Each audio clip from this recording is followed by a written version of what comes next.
yanajibiwa kupitia kusudi la Mungu kwenye maisha yako. Sasa hii sauti inaanza kupiga kelele, itapiga kelele kwa namna nyingi. Utaanza kuona kutokutosheka ndani yako. Lakini kutokutosheka ndani yako kunaambatana na chembe chembe za mtosheko unapokuwa umegusa aina fulani ya maisha kwenye mazingira uliopo.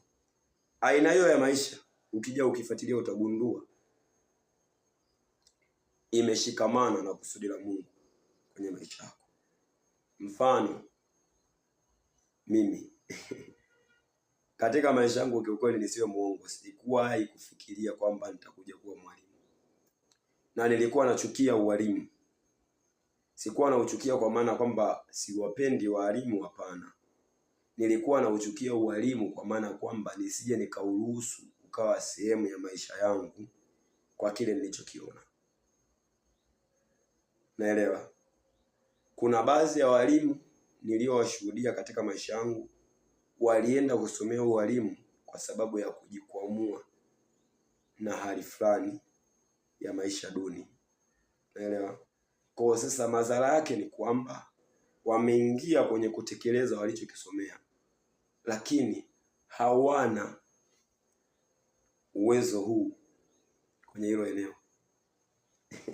Kwa uwezo huu hawana. Kwa maana yake ni sawa na sehemu ambayo inahitaji moto, wewe unapeleka barafu. Unielewa?